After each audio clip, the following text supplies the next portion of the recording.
कुछ दिन पहले की बात है, एक आदमी का मुझे फ़ोन आया। एक आदमी ने फ़ोन किया और मुझसे पूछा, ये अटपटा सा सवाल था उनका। पहली बार मैं भी इस सवाल का सामना कर रहा था। बड़ा अजीबो-गरीब सवाल कर दिया था कबीर साहब के जीवन पर। उन्होंने कहा कि साहब जी, ऐसा मैंने सुना है, कहीं पढ़ा है और ऐसा मुझे भी लगता है कि कबीर साहब की हत्या कर दी गई थी। मैंने कहा, ऐसा क्यों सोच रहे हो? उन्होंने कहा, कबीर साहब जब अंतिम सांस लिए और बाद में पता चला तो उनकी लाश तक नहीं मिल रही थी। तो हमें ऐसे लगता है कि लोगों ने कबीर साहब को मार करके कहीं फेंक दिया हो गंगा में या कहीं छुपा दिया हो। तो पहली बार सुना तो हम भी स्तब्ध रह गए कि कबीर साहब की हत्या। बहुत सारे सवाल खड़े हो गए और कई लोग इस तरीके की चीज़ों से आज दो चार होते हैं। तो आज समझते हैं, क्या सचमुच में कबीर साहब की हत्या की गई थी? सुनने में बड़ा अटपटा लगता है। कोई भी कबीरपंथी और कोई भी संतों के प्रेमी हैं, जो सत्संगी हैं, अध्यात्म प्रेमी हैं, उसके गले के नीचे ये बात नहीं उतरने वाली है कि कबीर साहब की हत्या कर दी जाएगी। असंभव घटना है ये। लेकिन इन बातों को आज बढ़िया से पड़ताल करते हैं कि क्यों कहा जाता है कि कबीर साहब की हत्या कर दी गई।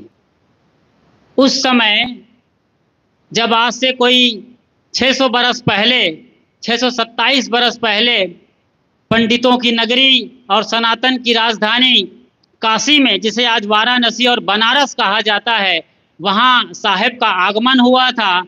तो उस समय मुगलों का साम्राज्य चल रहा था। दिल्ली की तख्त पर सिकंदर लोदी बैठे हुए थे और गरीब तबके के लोगों पर, निची जातियों पर कहर ढहा रहे थे। यहाँ तक कि भारत की जनता में त्राहिमाम मचा हुआ था। जजिया कर लगाया जाता था। सोचिए जरा, जजिया कर एक तरीके से लूट नीति थी मुसलमान सल्तनत की। उस जमाने में जबकि विचारों की अभिव्यक्ति की आज़ादी नहीं थी, कबीर साहब चौराहे पर खड़े होकर मुल्ला मौलवियों को, पाड़े पुरोहितों को ललकार रहे थे, इंकलाब कर रहे थे।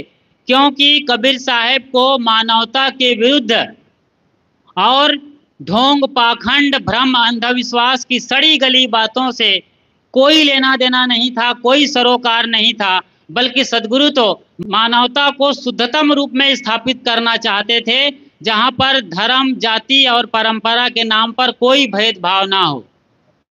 उस वक्त जबकि अभिव्यक्ति की आज़ादी नहीं थी, उस जमाने में एक और बात हुई थी कि बोधन नाम का एक पंडित सिर्फ इतना कहा था कि जैसे इस्लाम से जन्नत हो सकता है, वैसे ही हिंदू धर्म से स्वर्ग मिल सकता है। इस बात को उस जमाने में मुसलमान आक्रांताओं ने नहीं संभाला, उनसे नहीं रहा गया, वो नहीं पचा पाए और बोधन नाम के उस पंडित को मार डाला। ये कबीर साहब की ज़माने की बात है। बताइए, उस ज़माने में सिर्फ तुलना किया था और उस बोधन नाम के पंडित को मार दिया गया था।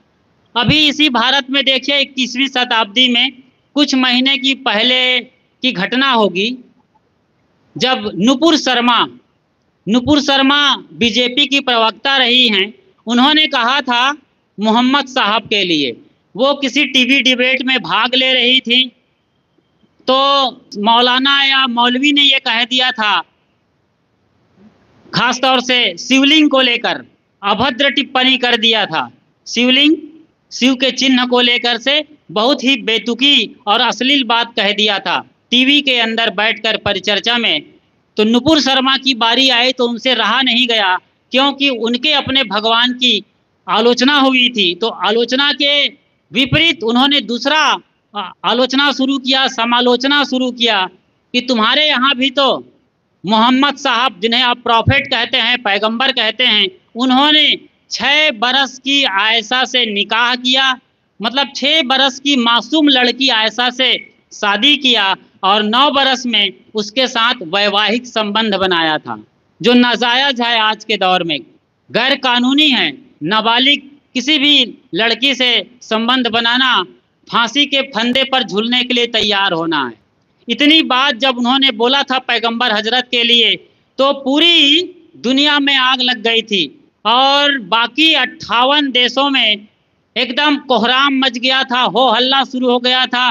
नुपुर शर्मा के खिलाफ बगावत में लोग उतर आए देश दुनिया में, और यहीं भारत में ही उन्हें बीजेपी के प्रवक्ता पद से बाहर कर दिया गया। तो ये आज ये हो रहा है कि आप जब सच बोलते हो तो लोग बर्दाश्त नहीं करते और आपको मार डालने की, फांसी की सजा के बारे में बात होने लगती है। तो उस जमाने में जब हिंदू और मुसलमान की तलवारें खिंची हुई है, साहब एक नंगे बदन धोती और खड़ाऊ लगाए दोनों कौमों के बीच जहां तलवारें खिंची हुई है वहां पहुंच जाते थे और दोनों दीन के लोगों को, दोनों कौम के लोगों को यानी हिंदू और मुसलमानों को समझाते थे। तो आग में जलते हुए कबीर साहब, सोचिए जरा, मत, मजहब और परंपरा की आग लगी हुई थी, धारणाओं की, मान्यताओं की आग लगी हुई थी। सब अपने अपने गुरु और ग्रंथ को बहुत ऊंचा और बहुत बड़ा बता रहे थे। मुसलमान हिंदुओं को काफिर बोल रहे थे, तुम्हारा नरक होगा, तुम कभी जन्नत नहीं जा सकते बोल रहे थे। वहीं भारत में कायम हिंदू जो धर्म के अगुवा लोग थे वो गैर हिंदुओं को और मुसलमानों को और अन्य बिरादरी के लोगों को नरकगामी बता रहे थे और हिंदू धर्म ग्रंथों को पढ़ने की वकालत कर रहे थे। सनातन की बात उठा रहे थे कि हमारे यहाँ आकर ही हमारे गुरुजनों के चरणों में बैठकर हमारे गीता और पुराण जैसे ग्रंथों को पढ़कर ही आप स्वर्ग पा सकते हैं। ऐसी बातें हो रही थी। साहब ने कहा भी है, हिंदू कहे मोहि राम प्यारा, तुरुक कहे रहीमाना, आपस में दो लड़ी लड़ी मुए, मरम न काहू जाना, संतों देखत जग बौराना। ये उनका प्रसिद्ध पद है बीजक के अंदर, संतों देखत जग बौराना। पूरा जगत पगलाया हुआ है, अपनी अपनी मान्यताओं में, धारणाओं में, रीति रिवाज, परंपराओं में देश उलझा हुआ है और एक दूसरे के रंग, रूप, वेशभूषा, भाषा, बोली, खान पान, रहन सहन को लोग बर्दाश्त नहीं करना चाहते। और जैसे हिंदू अल्लाह कहना पसंद नहीं करते थे उस जमाने में, खुदा के नाम पर चिढ़ जाते थे, अजान को एकदम सुनना पसंद करते नहीं, एकदम सुनना पसंद नहीं करते थे। वहीं मुस्लिम परंपरा में हम जाएं तो शेख, सैयद, मुगल, पठान, ये जो धर्म के ठेकेदार हैं, मुल्ला मौलवी उनके मुस्लिम बिरादरी के, वो राम कहना पसंद नहीं करते थे, मंदिर जाना पसंद नहीं करते थे, मंदिर के नाम से ही चिढ़ते थे, राम के नाम से ही जल भुन जाते थे और सारा काम हिंदुओं के उल्टा ये मुसलमान तब भी करते थे और आज भी करते हैं। जैसे हिंदू दाढ़ी रखते हैं और चोटी रखते हैं तो वो चोटी नहीं रखेंगे, केवल दाढ़ी रखेंगे और मूंछ कटा देंगे। हिंदू जनेऊ पहनते हैं, तिलक लगाते हैं, तो उनके यहाँ परंपरा है मुसलमानों के यहाँ कि वो खतना करेंगे। बचपन में पुरुषों के, खास तौर से बच्चों के पेशाब इंद्री के सामने की चमड़ी को काट देते हैं और कहते हैं कि इनका अब खतना हो गया है, ये पक्के मुसलमान हो गए, इनका सुन्नत करा दिया गया है। साहब यहाँ भी फटकारते और ललकारते हैं, जो तू तुरुक तुरुकनी को जाया, पेटा ही काहे न सुन्नति कराया। भाई तुम तुरुक से पैदा हुए हो, तुरुकनी से पैदा हुए हो, चलो मुसलमान के औलाद हो, इस्लाम परंपरा को कबूल कर लिए हो, तो जो तुम खतना करते हो ये पेट से काहे को नहीं होके आता। तुम्हारा जो खुदा है, अल्लाह है, क्या उसके पास उस तरह नहीं है कि वो पेट में से ही खतना करके तुमको बाहर भेजे जमीन पर। तुम काहे को मुल्ला मौलवी उस तरह तेज करके रेत रेत करके ये खतना कर रहे हो। बड़ी फटकार लगाते थे भाई कबीर साहब। मुल्ला मौलवी तिलमिला जाते थे और धोती कुर्ता झाड़ के चुपचाप पतली गली से निकल जाते थे, मगर साहब के सामने चूं तक नहीं करते थे। जो तू ब्राह्मण ब्राह्मणी को जाया और राह दे काहे ना आया। साहब ये भी कहते हैं कि तुम ब्राह्मण से, ब्राह्मणी से पैदा हुए अपने को कहते हो कि हम सनातनी कट्टर ब्राह्मण पंडित हैं, तो उसी रास्ते से क्यों आए जिस रास्ते से शूद्र पैदा होते हैं, उसी रास्ते से माँ के गर्भ से तो सब आते हैं। फिर तुम काहे को चोटी और जनेऊ धारण करके पंडित हो गए। पहिर जनेऊ जो ब्राह्मण होना, मेहरी क्या पहराया, वो जन्म की सुदृढ़ पर से तुम पाड़े क्यों खाया। अब इतनी बड़ी बात बोलेंगे, वो भी पाड़े के सामने, यानी पंडितों की नगरी में। सोचिए जरा, पंडितों को ही ललकारते और फटकारते थे साहब। पहिर जनेऊ ब्राह्मण होना, चलिए आप तो जनेऊ पहनते हो, यज्ञोपवीत संस्कार करते हो, ब्राह्मण हो जाते हो, समझ में आती है बात। लेकिन मेहरी क्या पहिराया। तुम्हारी औरतें तो कुछ नहीं पहनती, वो तो शूद्र पैदा होती हैं और शूद्र होकर ही मर जाती हैं। तो फिर तुम पाड़े अपनी औरतों के जो शूद्र हैं उनका पानी क्यों पीते हो। वो तो जूठी है, दलित है, पतित है, शूद्रा है, अछूत है, उनका पानी कैसे पी लेते हो। और बाकी जाति जो ब्राह्मण के अलावा हैं, खास तौर से शूद्र, एसटी, एससी, ओबीसी आज की भाषा में जिन्हें दलित और पतित कहते हो, इनकी परछाई लगने से कहते हो ओम पवित्री पवित्र। अपने अंदर गंगा जल उड़ेल करके अपने को पवित्र करते हो मंत्र पढ़ के, और उनकी छाया लगने से, और तुम्हारी पत्नी तो शूद्र है, यज्ञोपवीत संस्कार नहीं हुआ है, फिर कैसे तुम जो है पाड़े हो। आज आधा मुर्गी खा जाना चाहते हो और आधी मुर्गी अंडा देगी, समझ रहे हो, ये कैसे संभव होगा। तो साहेब, हिंदू और मुसलमान दोनों मजहब के जो पंडे, पुरोहित, मुल्ला, मौलवी हैं, उनको जमकर फटकार लगाते थे। और बीजा का आप पढ़ेंगे तो क्रांतिकारी वाणियों का पिटारा है। संतो पाड़े निपुण कसाई, बकरा मारी भैंसा पर धावे, दिल में दर्द न आई, करी स्नान तिलक दो बैठे, विदिशो देव पुजाई, आत्म राम पलक में बिन से रुधिर की नदी बहाई। पंडितों को इस तरीके से कहना, संतो पाड़े निपुण कसाई, कसाई ही नहीं, तुम चतुर चालाक एकदम एक्सपर्ट कसाई हो। संतो पाड़े निपुण कसाई, बकरा मार भैंसा पर धावे। 600 बरस पहले भी पंडित बकरा, भैंसा, ऊंट, भेड़ा, मुर्गी ये सब मार के खाया करते थे। साहब ने अपने जमाने में जो कुछ होता था उसका कच्चा चिट्ठा बीजक में लिख रखा है। पंडित भला कैसे बर्दाश्त करते, वो भी उस आदमी का जिसके जाति का पता नहीं, जिसके माँ बाप का आता पता नहीं, जिसके धर्म और दीन का पता नहीं है, जो पढ़ा लिखा नहीं है, एक अनपढ़ सरीखा गांव का निजी जाति का जुलाहे के घर में पला बढ़ा लड़का ऐसा चिल्ला रहा है, ऐसा बोल रहा है, संतो पाड़े निपुण कसाई। किस कलेजे से साहब बोलते रहे होंगे, सोचिए जरा। आज अभी मैंने नुपुर शर्मा की बात बताई आपको, जरा सी बात क्या बोल दी कि जैसे मोहम्मद साहब ने 6 बरस की आयशा से निकाह किया और 9 बरस में उनके साथ शारीरिक संबंध बनाया, वैवाहिक संबंध बनाया। ये निहायत बेरहमी का काम है, शैतानियत का काम है, ये किसी दरिंदगी का काम हो सकता है, दरिंदों का काम हो सकता है, इंसान का नहीं। और उनकी बात पर पूरी दुनिया चिढ़ गई। सोचिए जरा, उन पर फतवा जारी करने लगे, मार डालने की धमकी आने लगी। लेकिन कबीर साहब संत थे, निराले थे, फक्कड़ थे, फकीर थे, और जो भी सच उठता था दिल से आवाज वही बोला करते थे, और उनकी बात बड़ी दूर तलक जाती थी, दुनिया में एक झटके में पहुंच जाती थी उस जमाने में। आज तो इंटरनेट का ज़माना है, मोबाइल का ज़माना है, सैटेलाइट का ज़माना है, साइंस का, मॉडर्न साइंस और टेक्नोलॉजी का ज़माना है। आप जो बोलते हैं उनको फैलने में भी कुछ सेकंड्स लगता है। और उस ज़माने में लालटेन कंडील पैदल के ज़माने में साहब की बातें देश दुनिया तक सुनी जाती थी, और आज भी सुनी जा रही है। ये है कबीर साहब, मैं सच्चे पथ का राही हूँ, कह सकता दिन को रात नहीं, ईमान बेच दूं टुकड़ों पर, ये मेरे वश की बात नहीं। ये इंकलाब किया करते थे साहब, इसलिए 120 बरस तक उनके धड़ पर सर जुड़ा हुआ था, बाल बांका नहीं हुआ। और मैंने बताया बोधन नाम के पंडित की हत्या कर दी गई थी, सिर्फ इतना कहने पर कि जैसे इस्लाम से जन्नत मिल सकता है वैसे हिंदू धर्म से स्वर्ग मिल सकता है। कट्टरपंथी उनको बर्दाश्त नहीं करे और मौत के घाट उतार दिए थे।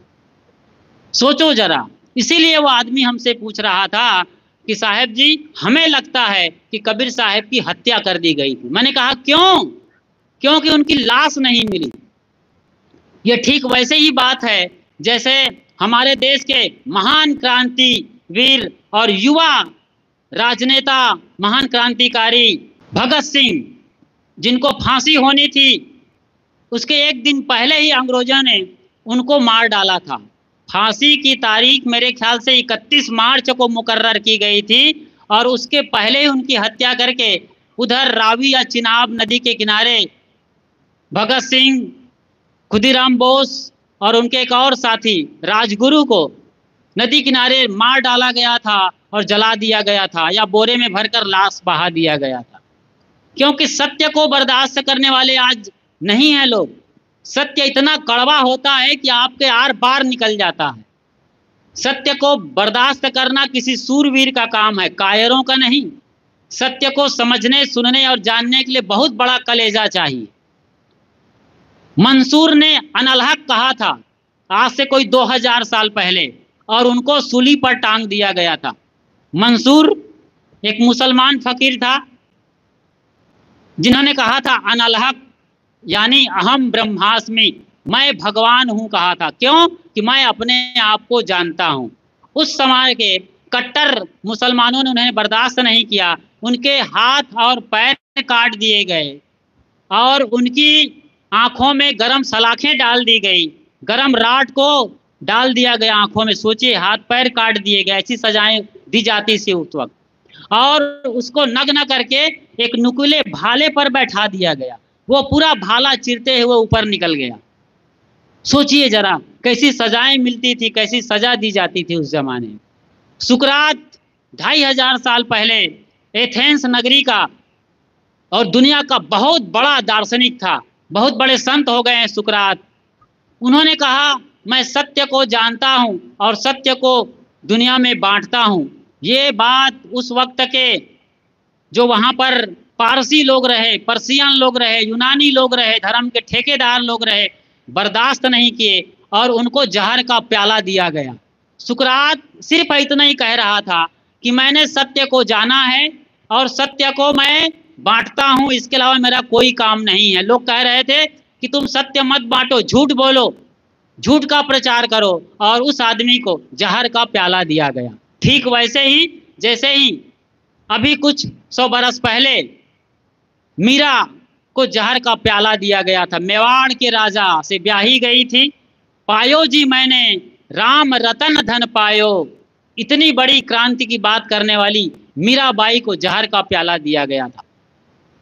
गांधी आज़ाद करने में अपना अन्यतम रोल निभाए थे, लेकिन उन्हें हिंदू कट्टरपंथी बर्दाश्त नहीं करे और नाथूराम गोडसे ने 31 जनवरी 1948 के साल में जब वो मंदिर से बिरला भवन के अंदर प्रार्थना करने जा रहे थे या प्रार्थना से बाहर निकल रहे थे तो उनको गोलियों से भून डाला और वो गांधी हे राम कहकर लुढ़क गए थे। कितनी बातें बताई जाए। ईसा मसीह ईश्वर के पुत्र, प्रेम के मसीहा, सत्य को जानने वाले को भी यहूदियों ने बर्दाश्त नहीं किया और उनको भी सूली पर टांग दिया गया। तो कबीर साहब कैसे बच गए 120 बरस तक? उनका सर कैसे धड़ पर लटका रहा या कैसे वो सलामत रहे 120 बरस तक, ये आपको सोचने पर मजबूर करेगा। कहा तो ये जाता है कि 120 बरस की उम्र हो गई थी। बनारस या जिसे आज वाराणसी कहते हैं वो तब काशी नगरी कहलाती थी। भारत की, हाँ, राजनीतिक तो नहीं मगर धार्मिक और सांस्कृतिक राजधानी थी। व्यापार का बड़ा केंद्र था। वहाँ कबीर साहब 1398 के साल में पैदा हुए थे। 1398 के ही साल में तैमूर लंग का आक्रमण भारत में होता है, जो एक मुस्लिम आतताई और अत्यंत खतरनाक राक्षस था, जो दिल्ली, आगरा और यमुना किनारे बसे मथुरा और कई बड़े शहरों में कुछ अपने घुड़सवार खच्चर में सवार लोगों को लेकर के आक्रमण कर दिया था और लोगों को गाजर मूली के तरीके से काट रहा था। जिस गांव में जाता अपनी भाला से वो बच्चों को उठा लेता था, एकदम छेद करके रक्त रंजित भाला हो जाता था। बच्चा तड़प रहा है, चिल्ला रहा है, क्रंदन क्रंदन कर रहा है, ऐसे उस बच्चे को उठाए हुए गांव में प्रवेश करता था। सारे घर के दरवाजे बंद हो जाता था और सन्नाटा पसर जाता था। इतना बड़ा क्रूर और आतताई था वो।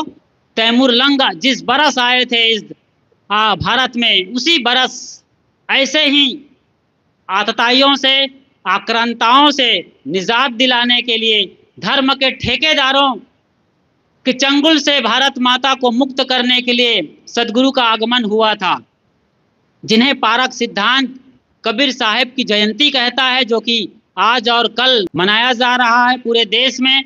वहीं पर पौराणिक कबीरपंथी कहते हैं कि कबीर साहब प्रकट हुए थे। इस पर चर्चा हम शाम की सभा में करेंगे कि कबीर साहब जन्म लिए थे या प्रकट हुए थे। अभी तो हम बात कर रहे हैं कि कबीर साहब की क्या वाकई में हत्या कर दी गई थी। इसे समझें तो उनके जन्म को हम देख रहे हैं। तो कबीर साहब बाल रूप में लहर ताला तालाब में पाए गए थे, नीरू और नीमा इन दंपत्ति को। ये गरीब जुलाहे दंपत्ति थे जो कुछ महीने पहले या साल भर पहले ही हिंदू धर्म को छोड़कर मुसलमान धर्म स्वीकार कर लिए थे। वो सिर्फ इसलिए कि उस वक्त मुसलमानों का एकदम बोलबाला था, जिसकी लाठी उसकी भैंस की हालत चल रही थी। तो डर के मारे ये हिंदू होते हुए भी मुसलमान धर्म स्वीकार कर लिए थे। उनकी परवरिश नीरू और नीमा के घर में मुसलमान रीति रिवाज से हुई। जाहिर सी बात है वो बचपन से सीखने वाले बड़े तेज और मेधावी बुद्धि के बालक थे।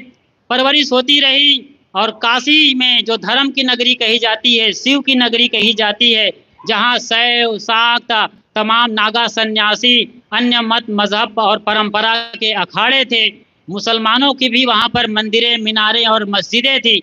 वहाँ से भी अजान उठा करती थी। साहब उन सबको सुन रहे थे, देख रहे थे, समझ रहे थे और धीरे धीरे बड़े हो रहे थे।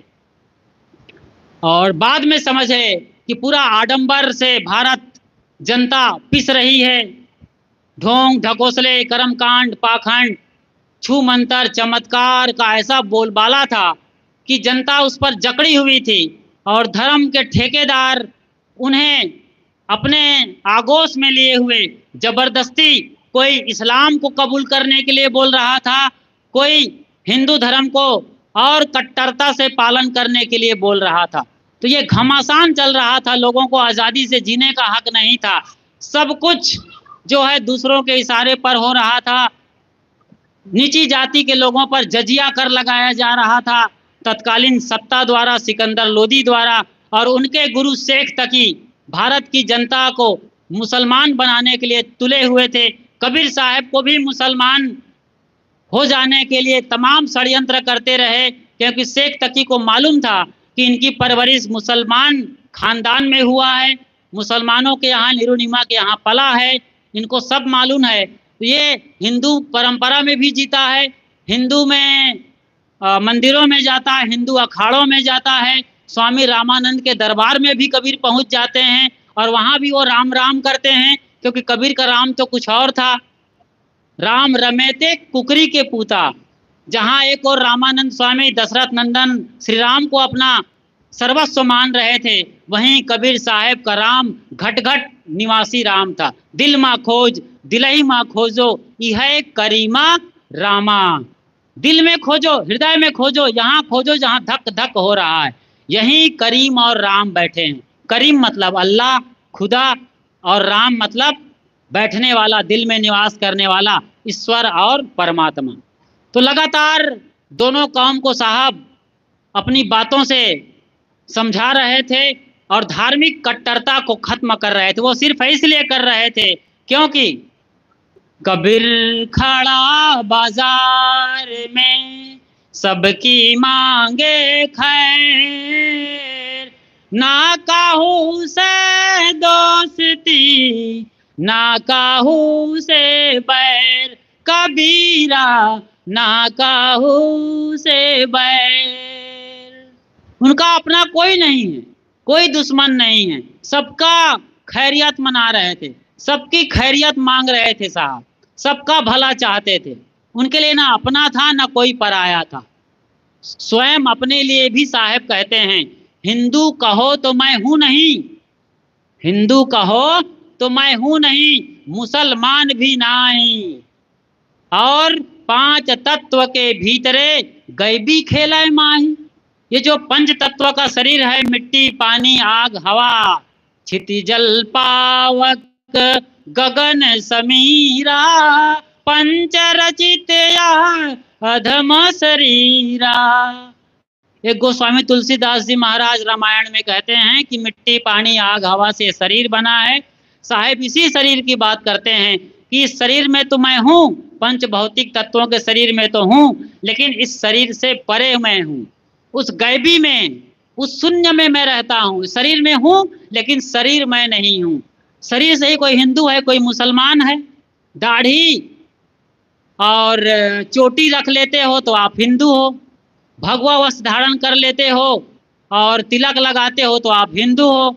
आप हरा लुंगी पहनते हो या हरा सलूखा या कुर्ता लगा लेते हो, दाढ़ी मात्र रखते हो तो आप मुसलमान हो।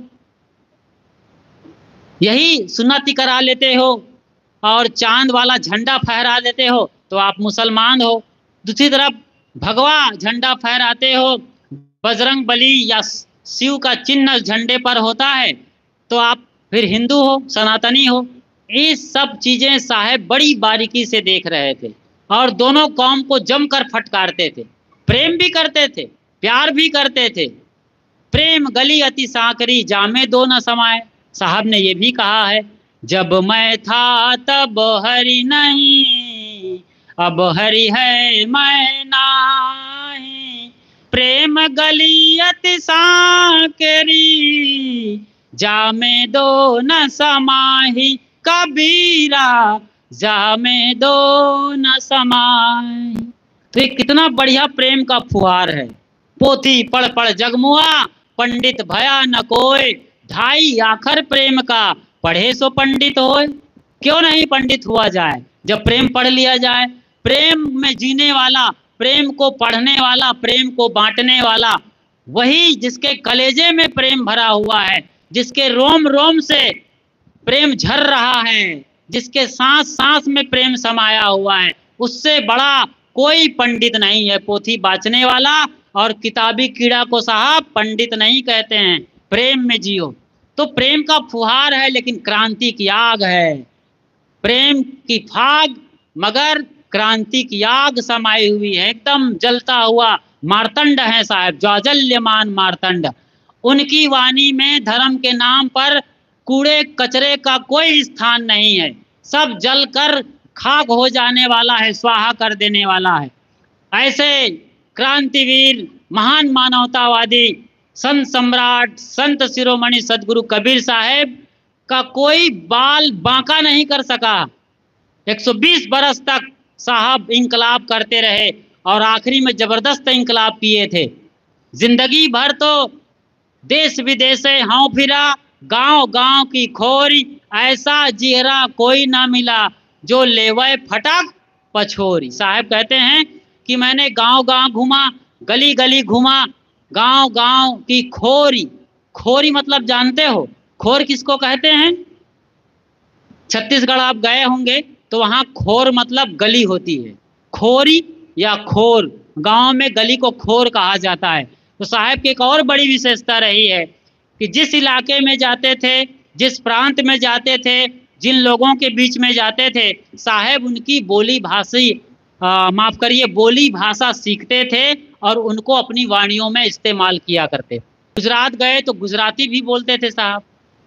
कई शब्द है गुजराती के। आप हिंदी खड़ी बोली, अवधी, भोजपुरी लटका, यानी पंचमेल खिचड़ी अर्थात सधुकड़ी उनकी भाषा और बोली रही। पंचमेल खिचड़ी कहते हैं। लोगों को समझ में नहीं आता है, जो जिस इलाके का है वो समझ जाता है। दूसरों को समझने के लिए कबीर साहब की वाणियों का अध्ययन करना होता है। जो कबीर साहब ये कहते हैं, मसी कागज छुओ नहीं, कलम गहो नहीं हाथ, चारी युग का महात्म कबीर मुख ही जनाई बात। विचारने लायक बात है। कबीर अनपढ़ नहीं थे। ऐसा नहीं कबीर साहब मदरसे नहीं गए, स्कूल नहीं गए थे, कुछ बरस गए, सीखे भी और बड़े बड़े धुरंधर विद्वानों और पंडितों, मुल्ला मौलवियों के बीच बैठते थे। उनकी सारी बातें वो सुनकर समझ जाते थे। कुरानों की आयतें मुल्ला मौलवियों से, वेद और पुराण की बातें पाड़े और पुरोहितों से सुनते थे। और साहब इतना तीव्र बुद्धि के थे कि उनकी मगज में ये बात बैठ जाती थी, उनके दिल में बात उतर जाती थी। दिमाग में बात एकदम फिक्स हो जाती थी, जैसे उनकी मेमोरी एकदम शार्प थी। जैसे आप मोबाइल में जो भी बातें रिकॉर्ड करते हैं वो सदा के लिए रिकॉर्ड हो जाती है, मेमोरी में सेव हो जाती है। ऐसे साहब तीव्र और कुशाग्र बुद्धि के थे, प्रगल्भ बुद्धि के थे, जो सुनते थे उनके दिल दिमाग में बात बैठ जाती थी। लेकिन बड़ी क्रांति की बात साहब कर रहे हैं, मसी कागज छुओ नहीं, कलम गहो नहीं हाथ। मगर सच्चाई क्या है, चारी युग का महात्म, कबीर मुख ही जनाई बात। चारों वेद की बात, चारों युग की बात, जो सत्य सनातन बात है, उसके लिए पढ़ने लिखने की जरूरत नहीं है कि तुम स्याही में मोर पंखी डुबाओ और लिखो तब जाके समझ में आएगा, या कोई गुरु करना पड़ेगा आपको। नहीं, लिखने पढ़ने की बात है नहीं, लिखा लिखी की है नहीं, देखा देखी की बात। दुल्हा दुल्हन मिल गए, फीकी पड़ी बारात। क्या गजब गजब की वाणी है। कबीर साहब को आप पढ़िए ना, कबीर साहब को सुनिए संतों से। आश्रम में जाइए, मठ में जाइए, चौबारों में जाइए, गुरुद्वारों में जाइए, यहाँ तक कि गुरु ग्रंथ साहब पढ़िए आप, जिसमें कबीर साहब की अधिकतम वाणियाँ संभाल कर रखी हुई है। सिखों के परंपरा में जो आखिरी किताब है जिन्हें वो गुरु कहते हैं, वो है गुरु ग्रंथ साहब। कबीर साहब की तमाम वाणियाँ वहाँ पर गुम्फित हैं। तो कबीर साहब को जब आप पढ़ते हैं तो बड़ी मज़ेदार बात, बड़ी दिल को छू लेने वाली, गाँव की खुशबू वाली बात आती है जो सीधे दिल में उतर जाती है। लिखा लिखी की है नहीं, देखा देखी की बात। दुल्हा दुल्हन मिल गए, फीकी पड़ी बारात। अभी भी शादी का सीजन चल रहा है। दुल्हा और दुल्हन जब मिल जाते हैं फिर बारातियों का क्या होता है जी, लड्डू पेड़ा बर्फी खाओगे और क्या करोगे। बाद में दुल्हा दुल्हन जब मिलने लग जाते हैं, उनका अपना वक्त आता है तो आप मुंह लटकाए वापस चले आते हो अपने घर द्वार के लिए। बात खत्म हो गई ना जी, जिनको मिलना था वो मिल लिया, जो काम था वो पूरा हो गया है, मंजिल मिल गई है। अब वहाँ कहाँ तुम पीछे सीसीटीवी कैमरा लगाओगे क्या दुल्हा दुल्हन के पीछे। वो जिनको जो जीना है करना है वो करने वाले हैं। तो दुल्हा दुल्हन मिलने का मतलब है जब ये शरीर में निवास करने वाला जीवात्मा परमात्मा से मिल लेता है, यानी एक आदमी अपने मन को निर्मल कर लेता है और शुद्ध रूप में अपनी स्थिति में ठहर जाता है, परमात्मा में प्रवेश कर जाता है, तो ये जीव और पीयू का मिलन है। वही जीव वही पीयू है। मोको कहाँ ढूंढे रे बंदे, मैं तो तेरे पास में। ना काशी ना काबा कैलाश में, मोको कहाँ ढूंढे रे बंदे, मैं तो तेरे पास में। खोजी होए तो तुरंत मिल जाई हाँ, एक पल की तलाश में। परमात्मा में ही हो आप। पानी में मीन पियासी, मोहे सुन सुन आवत हासी। पानी में मीन पियासी, पानी में मीन पियासी।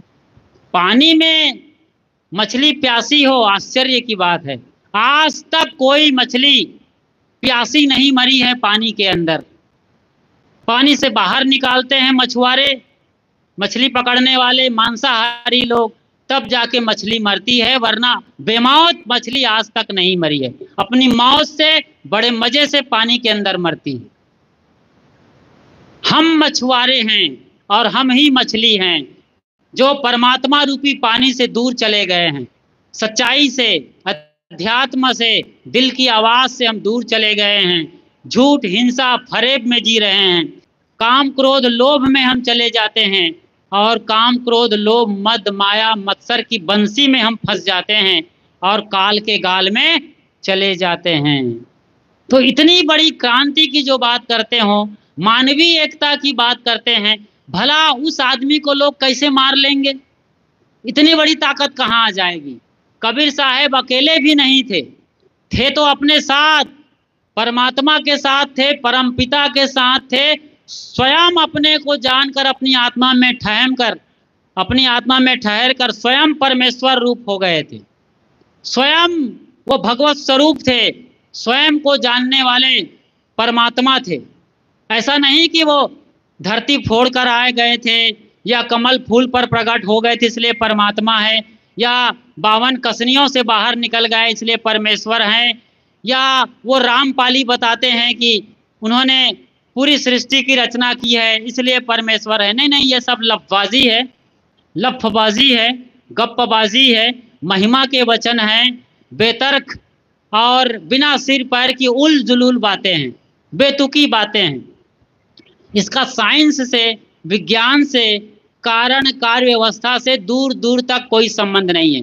हर आदमी अपने माँ बाप से पैदा होता है। तहिया हम तुम एकै लोहू एकै प्राण व्यापै मोहू। कबीर साहब बीजक में कहते हैं कि तुम और हम एक ही लोहू से बनते हैं। तहिया हम तुम एकै लोहू एकै प्राण व्यापै मोहू। तहिया मतलब तब जब तुम और हम पैदा हुए थे, तहिया हम तुम एकै लोहू, एक ही तरीके से मल मूत्र और गंदगी से सने हुए थे। शरीर में लाल लाल खून तुम्हारे में था, मेरे में था, तो मैं काहे को अलग। तहिया हम तुम एकै लोहू एकै प्राण व्यापै मोहू। हम दोनों ऑक्सीजन ले रहे थे, दोनों में एक ही प्राण चल रहा था, फिर काहे को। दोनों एक तरीके से रोए रोए पैदा हुए, रोते रोते बच्चा पैदा होता है। किस हिसाब से अलग हो गया है। न कोई सुन्नत करा के पैदा होता है, न कोई जनेऊ पहन के होता है, न कोई चोटी बढ़ा के पैदा होता है, न कोई दाढ़ी बढ़ा के, न कोई हरा लुंगी पहन के पैदा होता है, और न कोई भगवा वस्त्र लपेट कर पैदा होता है। काहे को हिंदू, काहे को मुसलमान, काहे को सिख, काहे को ईसाई। फिर किस लिहाज से आदमी अलग है। तो साहब वैसे पैदा हुए, सच्चाई देखते रहे, गहराई में उतरते रहे और स्वयं को जान करके भगवत रूप हो गए थे। तो अपने साथ तो थे ही, साथ ही साथ हजारों की भीड़ उनके साथ थी। जो कबीर के दीवाने थे, कौन थे? नानक, दादू, दरिया, घीसा, पलटू, लाल, गुलाल, जीवन, जगजीवन, एक पूरी आर्मी चलती थी, सैन्य संतों की सेना चलती थी उनके साथ। एक फौज, फक्कड़ों का फौज चलता था। मस्त टोली गुनगुनाते हुए क्या गा रहे थे? मगन हुआ तब क्यों बोले, मन मगन हुआ तब क्यों बोले, हीरा पायो गांठ गठियायो, बार बार वाको क्यों खोले। ये मस्ती में झूमते हुए टोली चलती थी, गांव गांव, गली गली, अलख जगाते हुए। संतों सतगुरु अलख लखाया, परम प्रकाशक ज्ञान पुंज घट भीतर दर्शाया, संतों सतगुरु अलख लखाया। ऐसी मस्ती के गीत भजन गाते थे कि दिल को बेच जाती थी बातें। एक तो मुल्ला मौलवियों और पोप पादरियों को जब टारगेट करके साहब वो मिसाइल दागते थे, ड्रोन का हमला करते थे सच्चाई की, तो आदमी तिलमिला जाते थे, उनकी बखिया उधेड़ कर रख देते थे। वैसे प्रहार करते थे साहब, जबरदस्त मिसाइल अटैक करते थे। मैं तो कहूँ परमाणु बम छोड़ते थे अपने ज़माने में। मुल्ला मौलवी ध्वस्त हो जाते थे, पस्त हो जाते थे, और उनका जो सवांग रहता था मुल्ला मौलवी का, पोप पादरी का, या आप कह लीजिए ब्राह्मण पुरोहितों का, पंडे पुरोहितों का, वो सब लिबास उतर जाता था, दाढ़ी चोटी खसक जाती थी, तिलक और वो जनेऊ उतर जाता था, और उनकी जो अजान देने वालों का खतना और तमाम झंझट जो बवाल मचा के धमाल करने की सोचते थे, सब खत्म हो जाता था, और हर आदमी उनके सामने एकदम दीवाना हो जाता था कबीर का, और हर आदमी सिर्फ आदमी हो जाता था। आदमी मतलब आदमी, इंसान, मानव, बस ना कोई नहीं रहा, जाति मजहब परंपरा सब छूट जाता था। तब जाकर साहब कहते हैं, कबीर खड़ा बाजार में लिए लुआठा हाथ, जो घर फूके अपना चले हमारे साथ। साहब कहते हैं फूक डालो अपने घर को। घर मतलब मान्यताओं का घर, परंपराओं का घर, जाति का घर, जो भी मान्यताएं हैं, जो घर फूके अपना, जितनी भी मानंदी है, धारणाएं हैं, जो भी तुमने जन्म लेने के बाद उधारी में ले रखा है, उधारी के राजा बने घूम रहे हो ना, फोकट में जो तुम्हें धर्म मिल गया है, किसी गुरु ने पकड़ा दिया, किसी धर्म ने तुम्हें रास्ता बता दिया, और तुम अंधों की लाठी पकड़ के चल रहे हो। अंधे अंधा ठेलिया दोनों कूप पड़न। ये तो कबीर साहब की एकदम चुटीली वाणी है, काटने वाली, चुभने वाली। आंधर गुरु बहिर चेला, और दोनों में ठेलम ठेला, तो फिर दोनों नरक में ढकेला, बचेंगे ये लोग, आंधर गुरु बहिर चेला।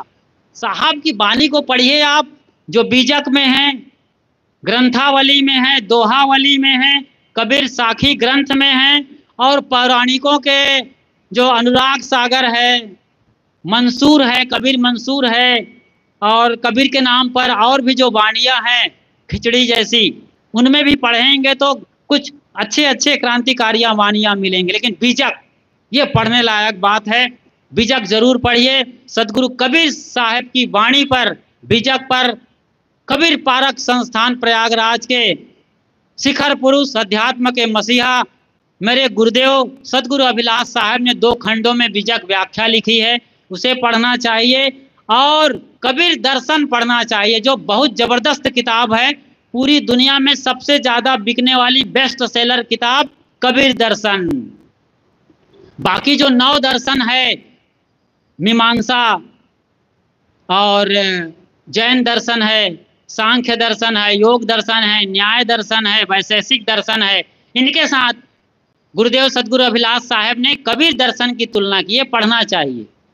तो वापस लौटते हैं, कबीर साहब की हत्या की गई थी, ये सवाल, ये मुद्दा अभी भी गर्म है, और हम देखते हैं कि ये सवाल का जवाब क्या निकल के आता है। तो कबीर साहब बड़े होकर के खूब खिलाफत आंदोलन चलाए, बिगुल फूके, इंकलाब किए, रैली निकाले, बगावत किए। विद्रोही संत तो थे ही वो, चौराहे, गलियों और तमाम मस्जिदों के सामने, मंदिरों के सामने आपने सुना होगा, कंकड़ पत्थर जोड़ के मस्जिद लिया चुनाए, ता चढ़ मुल्ला बांग दे, क्या बहिरा हुआ खुदाए। है मुल्लों मौलवियों, क्या तुम्हारा खुदा बहरा हो गया है, जो बांग मार रहे हो मुर्गा जैसे चढ़ करके टावर पर? क्या बहरा है या तुम बहरे हो, जो तुम्हें सुनाई नहीं पड़ रही है? तो साहब इस तरह से इंकलाब की बोलियां बोल रहे थे, बगावती स्वर एकदम चौराहे पर खुलेआम बोलते थे। साहब कोई कमरे में बंद होकर के नहीं लिखते पढ़ते या बोलते थे, खुले मैदान पर लोगों के बीच। ऐसे ही साहब ने कहा है, पाहन पूजे हरि मिले तो मैं पूजूं पहाड़, याते तो चाकी भली पीस खाए संसार। भाई संसार में यदि तुम पाहन को पूज करके हरि मिलने की बात करते हो, तो मैं कहता हूं मैं भी तुम्हारे साथ चलता हूं, जब पहाड़ को पूजा कर लें क्यों ना हम। पत्थर पूजने से हरि मिल जाए तो फिर पहाड़ की पूजा क्यों ना किया जाए। हम भजन और परमात्मा के लिए जो प्रार्थना करते हैं वो पहाड़ के लिए करें। भजन, पूजन, कीर्तन, शबद कीर्तन, साखी, रमैनी और परमात्मा मिल जाए तो मैं भी तैयार हूँ। उनको धर्म के नाम पर पोंगा पंडित या पोगा पंथी होना, पोगा पंडित बनना बिल्कुल बर्दाश्त नहीं था, चाहे वो मुल्ला मौलवी हो, पोप पादरी हो या फिर पंडे पुरोहित, सबकी उन्होंने खबर लिया है। अब बात आती है उनके आखिर में, काशी पंडितों की नगरी, धर्म की नगरी, धार्मिक राजधानी, सांस्कृतिक राजधानी, व्यापारिक राजधानी, इतनी महिमा काशी की रही है, आप पुराणों को पढ़कर जान सकते हैं। कहा गया है, गंगे तव दर्शनाथ मुक्ति, हे गंगा तुम्हारे दर्शन मात्र से मुक्ति हो जाती है, इतनी महिमा काशी की है। कहा गया है कि काशी में जो मरेगा उसकी एकदम सदैह मुक्ति हो जाएगी, सदैह वो शरीर के साथ स्वर्गलोक चला जाएगा, वहां देवताओं के लोक में चला जाएगा, देवलोक गमनागमन हो जाएगा। सोचिए बड़ा, इतनी महिमा काशी की। और वहीं काशी से लगभग 200 सवा 200 किलोमीटर दूर मगहर की बात यह थी कि जो मगहर में मरेगा वो गधा होगा। ऐसी बात उड़ा दी गई थी पंडितों के द्वारा, और ये बड़ा रूप ले लिया था, और गांव-गांव, गली-गली में ये बात फैल गई थी कि काशी में मरेगा उसका स्वर्ग होगा, मगहर में मरेगा उसका गधा होगा। अब दुनिया भर में साहब अपनी बगावत का परचम लहराने के बाद काशी में आखिरी बगावत किया, और 120 बरस की उम्र में, या कहें 119 बरस कुछ महीने की उम्र में, वो लाठी टेकते टेकते 200 किलोमीटर दूर पैदल गए, दांडी यात्रा करते हुए, जैसे गांधी ने नमक कानून तोड़ने के लिए किया था। और वहाँ जाकर लोगों को समझाया और उन्होंने एक पद बनाया है, बहुत बढ़िया पद है, तो रामई कहूँ कौन नहीं हो रहा। अरे यदि मैं राम को, अपने परमात्मा को भज रहा हूँ, तो काशी में मरने से मुक्ति मिल जाएगी, तो फिर मेरे को राम भजने से क्या फायदा, भगवत भजन करने से क्या फायदा, गंगा में नहाने से क्या फायदा। यदि काशी में मरने मात्र से ही मुक्ति मिली तो इतनी साधना, इतनी सेवा, इतना जो कुछ मैंने किया है भजन भक्ति, वो सब बेकार चला गया, मेरा कुछ भी मूल्य नहीं है। ये तो उसकी लीला है, उसकी कृपा है, फिर मेरा क्या रोल है धरती में आने का। नहीं, मगहर मरे सो गधा होए, भल प्रतीत राम शोक होए। क्या मगहर, क्या ऊसर मूसर, और क्या जो काशी तन तजे कबीरा, तो राम ही कहूँ कौन नहीं हो रहा। ये पंक्ति आप पढ़िए बीजक में, बहुत क्रांतिकारी बात साहब ने किया है। और साहब 120 बरस कुछ दिन और कुछ महीने वहाँ पर रहने के बाद अपने शरीर को शांत किए थे। तो 120 बरस में साहब ने शरीर छोड़ा था। सोचिए जरा, इतना उम्र होने के बाद बगावत किए थे। इस उम्र में आज आप जीने की परिकल्पना भी नहीं कर सकते हैं। आधी उम्र रह गई है कबीर साहब की उम्र से। 60 बरस में आदमी बूढ़ा हो जाता है, मर जाता है, और 120 बरस में कबीर साहब इंकलाब कर रहे थे, झंडा गाड़ दिए थे मगहर में, और पंडितों को अंगूठा दिखा दिया था, ठेंगा दिखा दिया था कि मगहर में मर कर भी आदमी मुक्त हो सकता है, गधा नहीं हो सकता है। गधा क्यों होगा? आदमी अपने कर्म से मुक्ति में जाएगा कि भगवान की कृपा से मुक्त होगा। कोई भगवान किसी को मुक्त नहीं करता, कोई अल्लाह ताला, कोई खुदा पैगंबर जन्नत देने वाला नहीं है। अपना कर्म जैसा होगा, अपना धर्म जैसा होगा, यानी कर्म कमाई, वैसे अगला जन्म मिलेगा, अगली यात्रा, अगला मुकाम मिलेगा। ये साहब ने वहां पर पूरी दुनिया को बताया था, चेतावनी दे करके। मगहर मरे सो गधा होए, ये बिल्कुल झूठी बात है। डंके की चोट पर दहाड़ कर पूरी दुनिया को बताया था। इसीलिए जब शरीर छूटा तो दोनों कौम के लोग इकट्ठे हो गए, क्योंकि जिंदगी भर लोगों को फटकारते रहे और पुचकारते भी रहे। गुरु कुम्हार शिष्य कुंभ है, गड़ गड़ काढ़े खोट, अंतर हाथ सार दे, बाहर मारे चोट, कबीरा बाहर मारे चोट। तो पुचकारते थे साहब, लेकिन बाहर मारते थे। जैसे घड़ा बनाने वाला कुम्हार हाथ लगा बाहर से एक लकड़ी के पट्टे से, फट्टे से, या उस पर कपड़ा लपेटकर लकड़ी के पटरे पर हल्का हल्का मारता रहता है, हाथ का सहारा है। ऐसे ही आत्मज्ञान का, प्रेम का एकदम सहारा दिए हैं साहब, जो ऊपर से उनके ढोंग ढकोसले, कर्म कांड, पाखंड, भ्रम, अंधविश्वास पर प्रहार करते रहते थे। तो दोनों चाहते थे, कबीर साहब का शरीर जब छूट गया, पूरा हो गया, शरीर से प्राण पखेरु उड़ गए, तो दोनों कौम के लोग इकट्ठे हो गए वहां पर। हिंदू उसे जलाना चाहते थे, मुसलमान गाड़ना चाहते थे। अब ये बात है, इसी बात से निकल के आती है कि कबीर की हत्या हो गई थी। दोनों लड़ रहे हैं, बड़ा महाभारत महासंग्राम शुरू हो गया कि नहीं हम तो दफनाएंगे कबीर को, हिंदू कह रहे थे हम तो जलाएंगे। दोनों ठेकेदार लड़ रहे हैं, गुत्थम गुत्थी हो रहे हैं, तलवारें खींच गई है। और कबीर साहब को लगा, अभी कबीर साहब मरे नहीं थे। कुछ लोग ये भी कहते हैं कि कबीर साहब मरणासन्न थे, बिल्कुल आखिरी दांव पर थे, अब गया तब गया प्राण के। लेकिन कबीर साहब के शरीर में ताकत थी। कबीर साहब ये देख रहे थे, दोनों कौम लड़ रहे थे, हिंदू मुस्लिम में घमासान चल रहा था।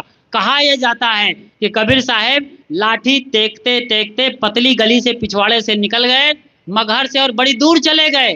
किसी को पता नहीं चला कबीर साहब कहाँ गए, और बड़ी दूर जंगल में जाकर के साहब भजन भक्ति करते हुए अपना शरीर का परित्याग कर दिए। ये एक बात है। दोनों कौम लड़ रहे थे, हिंदू मुस्लिम आपस में बड़ी बेरहमी से लड़ाई चल रही थी। हम दफनाएंगे, हम जलाएंगे, ये करेंगे, वो करेंगे, ये हमारे पीर थे, वो कहे हमारे गुरु थे, ये कहे तो राम की बात करते हैं, वो कहे अल्लाह की बात करते हैं। सब अपनी अपनी रोजी रोटी सेंक रहे थे वहाँ पर, और अपनी जेब भरने के लिए, अपना झंडा ऊंचा रखने के लिए कबीर का इस्तेमाल किया जा रहा था। कबीर साहब की लाश वहाँ पड़ी हुई थी, चादर से लिपटी थी। लड़ते लड़ते लोगों ने देखा कि चलो अब क्या करें, कबीर के आधे हिस्से हम रखेंगे, आधे हिस्से तुम रखोगे। मुसलमानों को कहा गया कि तुम कबीर साहब के आधे हिस्से को दफनाओगे, हिंदू कहे कि हम आधे हिस्से को जलाएंगे।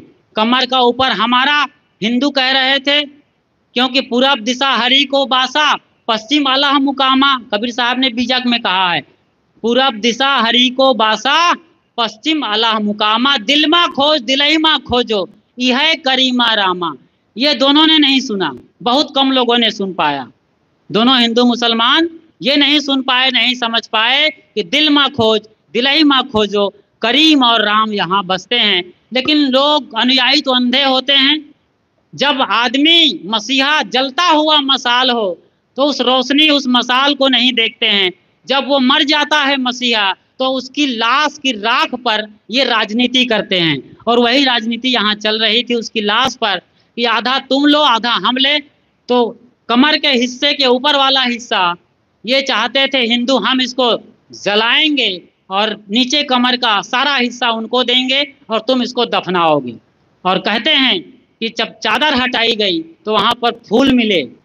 कबीर साहब अंतर ध्यान हो गए थे, वहाँ मिले नहीं और फूलों को बांट लिया गया। आधे फूल को दफनाया गया, आधे फूल को जलाया गया। आज भी आप मगहर से लगभग 225 किलोमीटर, माफ़ करिए, काशी बनारस से 225 किलोमीटर दूर आप मगहर पहुँचेंगे। वहाँ बनारस से दूर क्या नाम है वो योगी का घर के गांव का क्या नाम है, गोरखपुर के पास मगहर है। वहाँ आप जाते हैं तो मगहर में 50 या 25-30 मीटर की दूरी पर दोनों है। कबीर साहब का मंदिर भी है, समाधि मंदिर, और इधर मज़ार है। मकबरा और मंदिर एक जगह है, मज़ार और समाधि वाला इलाका एक जगह है। ये पहला ऐसा महापुरुष हैं सदगुरु कबीर साहब जिनकी मज़ार भी है और मंदिर भी है। पूरी दुनिया में अकेले एक ऐसे महामानव हुए हैं, ऐसे आत्मज्ञानी हुए हैं जिनको दोनों दिल से चाहते थे, दोनों एक दूसरे के लिए लड़ मरते थे, लेकिन दोनों एक दूसरे को पसंद नापसंद करते हुए भी अपने मसीहा को चाहते थे, इसलिए मंदिर और मस्जिद बना दिया गया है। तो आज भी वहाँ पर लोग जाकर अजान लगाते हैं, अरदास पढ़ते हैं, वहाँ पर नमाज अदा करते हैं। मुसलमान बिरादरी के लोग और जो हिंदू सनातनी हैं वहाँ जाकर मत्था टेकते हैं। कबीरपंथी तो जाते ही जाते हैं और दोनों अपने रीति रिवाज से पूजा प्रार्थना करते हैं। तो बात यह है कि कबीर साहब की कोई हत्या नहीं की गई थी। कबीर साहब के ज़माने के नाभादास जी महाराज की वाणी पढ़ लो, राजा पीपा की वाणी पढ़ लो, या और भी जो उस वक्त के गरीब साहब हुए हैं, उनके जो निकटवर्ती संत रहे हैं, किसी ने कबीर साहब के जन्म पर तो बातें की हैं लेकिन मरने पर बात नहीं की है। किसी ने नहीं कहा है कि कबीर की हत्या हुई थी। ऐसे महामानव की मार कर लोगों को क्या मिलने वाला है, उनकी हत्या करने से क्या मिलने वाला है, कुछ नहीं मिलेगा। अरे जीते हुए जो अग्नि का रूप है, स्वयं मार्तंड है, सूरज को कोई मार पाएगा? मारने वाला पहले भस्म हो जाएगा। कोई रॉकेट, कोई यान सूरज तक नहीं जा सकता है, हजारों किलोमीटर दूर उसके ऑर्बिट में घूमता रहता है। ऐसे ही बाल न बांका कर सके जो जग बैरी होए। तो कबीर साहब 120 बरस तक जिए। लोग अब महिमा में बात बहुत करते हैं, महिमा में बात बहुते कही दी जाती है। जो उनके फॉलोअर्स हैं, अनुयायी हैं, महिमा में महिमा बखानते बखानते कह दिए कि उनका अंतर ध्यान हो गया। अरे कबीर साहब फूल पर प्रकट हुए और फूल में समा गए, इसका मतलब होता है एकदम सुकोमल कबीर साहब का जन्म होता है।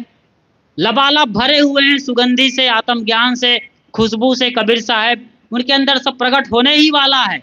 लोगों ने देखा कि एकदम फूल रूप में बच्चा मिला है, चेहरा फूल सा खिला हुआ है, और धीरे धीरे महसूस करने लगे कि इनके अंदर का ज्ञान भी एकदम सुगंधी बिखेरने वाला है। मानवता की, सत्य की, अहिंसा की खुशबू बिखेर रहा है। पूरी दुनिया को एकता के सूत्र में बांधने वाली बातें इनके मन मस्तिष्क से निकल कर आ रही है। तो इसलिए उन्हें बता दिया गया था कि फूल में प्रकट हुए थे और फूल में समा गए थे। मतलब उनका जीवन बेदाग रहा, निर्मल रहा। ये मन तो निर्मल भया जैसे गंगा नीर, पाछे पाछे हरि फिरे कहत कबीर कबीर। तो कबीर साहब तो फिर बस मस्त निराले, मस्त मौला फकीर थे, अपने मन को मांझ लिए थे। मन में किसी तरीके से कलुष कसाय कसमस नहीं रखे थे, निर्मल मन के थे, इसलिए सब उनके दीवाने थे, सब उनके प्रेमी थे, जो सुनते थे उनके दीवाने हो जाया करते थे। मारने की बात कहाँ से आ रही है? ये बिल्कुल फिजूल की बात है, ये सिर पैर की बात है, मात्र कल्पना है। कबीर साहब तो शरीर नहीं है आज, मर कर भी अमर हैं आज। जब तक सूरज चांद रहेगा कबीर साहब का नाम रहेगा। तो कबीर साहब अपने गुणों से महान है, अपनी रहनी और गहनी से, कथनी करनी रहनी से महान है। उनके जैसा बेदाग संत दूसरा खोजना मुश्किल है। छोटी छोटी वाणियों में, गांव की बोली भाषा में ऐसी वाणी बोलते हैं कि वेद भी फीके पड़ जाएं। आधी साखी कबीर की, चार वेद का जीव। बीजक में साहब कहते हैं कि आधी साखी कबीर की। साखी मतलब दोहा, दोहा मतलब ऊपर एक लाइन नीचे दूसरी लाइन, चार अर्धाली वाली। एक पंक्ति ही काफी है कबीर साहब की चारी वेद की बात को बताने के लिए। ऐसे ही चारी युग का महात्म कबीर मुख ही जनाई बात। उसके लिए पढ़ने लिखने की क्या जरूरत है? मैं जिंदा हूँ, मेरे पास मन है, मस्तिष्क है, आत्मा है, तो मैं साफ साफ सत्य को देख सकता हूँ, जान सकता हूँ, जी सकता हूँ और दूसरे का भी मार्गदर्शन कर सकता हूँ। चारों युग का महात्म आत्म ज्ञान को साहब कहते हैं मैं बता सकता हूँ। इसलिए साहब कहते हैं इसके लिए पढ़ने लिखने की जरूरत नहीं है। तो इस तरीके से कोई हत्या उनकी नहीं हुई थी और बड़े आराम से साहब ने स्वाभाविक रूप से शरीर छोड़ा था। लोग महिमा में आकर उनको अंतर ध्यान होना, फूल हो जाना, चादर को बांट लेना, फूल को बांट लेना, ये इस बात को बताता है कि दोनों हिंदू मुसलमान उनसे बेहद प्यार करते थे, दोनों बराबर उनमें हक जमाते थे और दोनों ने उनके मरने के बाद भी हक जमाया और अपनी अपनी परंपरा के अनुसार उनका अंतिम संस्कार कर दिए थे। बस इतनी सी बात है और कोई बड़ी बात नहीं है। तो ये बात कि कबीर साहब की कोई हत्या नहीं हुई, कोई हत्या कर भी नहीं सकता, ना तब कर सकता है, ना आज, ना कभी उनकी हत्या होने वाली है। वो अजर अमर अविनाशी तत्व हैं, मतलब अपनी चेतना को जानकर अपने ज्ञान स्वरूप में ठहरे हुए। आज भी वो जहाँ भी हैं उनकी आत्मा से आज भी वो सुगंधी निकल रही है और वही ज्ञान वही झर रहा है। जहाँ हो आप आंख बंद करो और कबीर साहब की ज्ञान वाणी और उनके रूप को महसूस कर सकते हो अपने हिसाब से। हालांकि उनका ज्ञान अमर है, अमर रहेगा और उनकी अमरता, उनका अखंड ज्ञान, उनकी महामानवता का, वैश्विक एकता का देन सदैव इस धराधाम पर बरसता रहेगा। इन्हीं वचनों के साथ यहीं पर अपनी वाणी को मैं विराम देता हूँ।